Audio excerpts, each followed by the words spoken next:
The vision में आपका स्वागत है। मैं हूं जफर इकबाल। पार्लियामेंट इलेक्शन 2024 संपन्न हुआ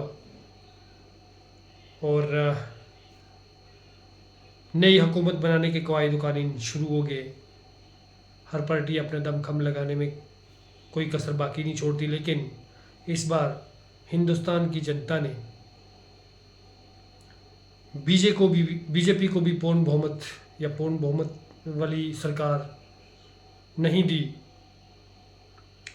और जहां 400 पार के नारे लग रहे थे, वहां 300 पार भी नहीं हो सके। बीजेपी में अखिलेश यादव और राहुल गांधी ने बीजेपी का किला ध्वस्त कर दिया। महाराष्ट्र में उद्धव ठाकरे और शरद पवार ने और कांग्रेस ने मिलके बीजेपी को कड़ी चुनौती दी। बंगाल में ममता बनर्जी ने, हालांकि कई स्टेट्स में कांग्रेस का सुपड़ा साफ हुआ, हिमाचल में कांग्रेस का सुपड़ा साफ हुआ, मध्य प्रदेश में कांग्रेस का सुपड़ा साफ हुआ, असम में कांग्रेस नहीं आई, लेकिन आंकड़ों की बात अगर करें तो एनडीए के पास 293 सीट है, 293 सीट्स है, और वहीं इंडिया अलायंस के पास 234 सीट्स हैं और 16 निर्दलीय हैं, जिनमें के हनीफा मोहम्मद जान, रशीद इंजीनियर और आज़ाद समाज पार्टी के चंद्रशेखर आज़ाद, और इसमें आते हैं ये असदुद्दीन अवैसी। तो ऐसे कुल मिला के 16 ऐसे हैं जो दोनों दल में नहीं हैं, ना इंडिया अलायंस में और ना वो एनडीए का हिस्सा है। तो ताज़ा खबर ये कि प्रधानमंत्री नरेंद्र मोदी ने औपचारिकता से अपना जो इस्तीफा देना होता है वो इस्तीफा आज प्रेसिडेंट को सौंपा। अभी एनडीए की बैठक भी खत्म हुई। नीतीश कुमार, चंद्रबाबू नायडू, एनडीए के बड़े नेता, सारे घटक दल जितने भी हैं, वो रामविलास पासवान के बेटे, ये सारे मीटिंग दिल्ली में हुई। एनडीए की मीटिंग अभी संपन्न हुई है और अभी तक के जो हालात हैं वो सूत्रों के हिसाब से अभी तक एनडीए को समर्थन करने का कहा है टीडीपी ने भी और नीतीश कुमार ने भी, वहाँ चिराग पासवान ने भी।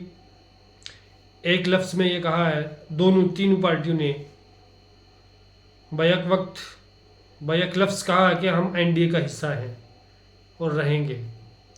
लेकिन अंदर खाने क्या खिचड़ी पक रही है, ये भी एक बड़ी मज़ेदार बात है। सूत्रों के हवाले से टीडीपी ने finance, home minister, railway minister, ये 3-4 मिनिस्ट्रियाँ मांगी हैं, स्पीकर्स का मांगा है। वहीं चिराग पासवान भी पीछे नहीं है, नीतीश कुमार भी रेलवे मिनिस्टर और डिफेंस मांग रहे हैं। तो ये जो गठजोड़ का सिलसिला है, या जो मांगे की जा रही हैं, ये अभी चलेगा। अब कहाँ पर जाके रुकता है, क्योंकि इंडिया अलायंस अपनी पूरी ताकत झोंक रहा है, अपनी पूरी ताकत से वो भी चाहता है कि सरकार बना पाए, लेकिन आंकड़े उनके हिसाब से काफ़ी मुश्किल दिख रहे हैं। जो मौजूदा सूरत हाल है उसमें ये लगता है कि एनडीए की सरकार बनने जा रही है। लेकिन ये सारी, क्योंकि अभी 16 जून तक का समय है, 16 जून से पहले पहले शपथ ग्रहण होना है, और शपथ ग्रहण से पहले की प्रक्रिया जो है कि या तो सबसे बड़ा दल जिसके पास बहुमत का आंकड़ा हो, 272 के पार हो, वो राष्ट्रपति को दावा दे सरकार बनाने का, या फिर राष्ट्रपति सबसे बड़ी पार्टी को दावत दे कि आइए आप सरकार बनाइए और अपना बहुमत जो फ्लोर टेस्ट पास कीजिए।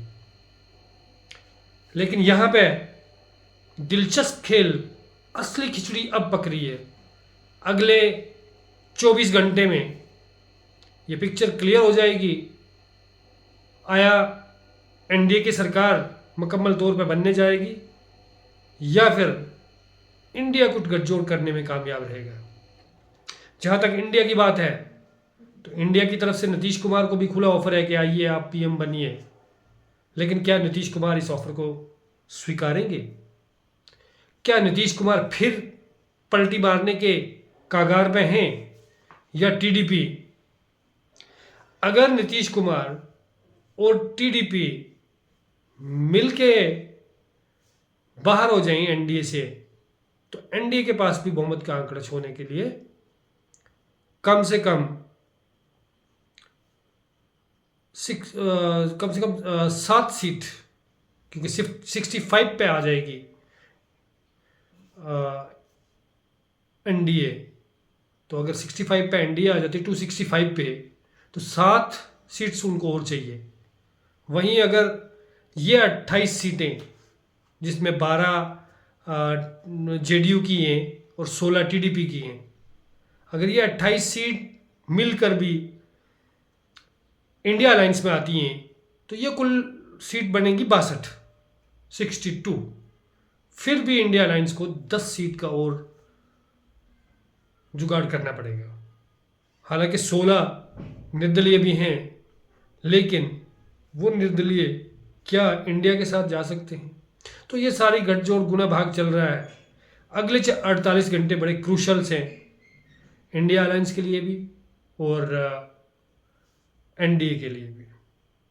लेकिन देखने वाली बात यह है कि क्या ये सरकार, जो बैसाखी वाली सरकार कहेंगे, क्योंकि प्रधानमंत्री नरेंद्र मोदी ने मेजोरिटी में ही गवर्नमेंट की है, मेजोरिटी में हुकूमत की है 2019 में, 2014 में फुल प्रूफ बहुमत 300 पार, 303। तो क्या अब वो 240, क्योंकि बीजेपी पे अपने दम पे 240 सीट्स बीजेपी के पास है और 53 सीट्स जो हैं वो घटक दलों की सीटें हैं, अलायंस की सीटें हैं।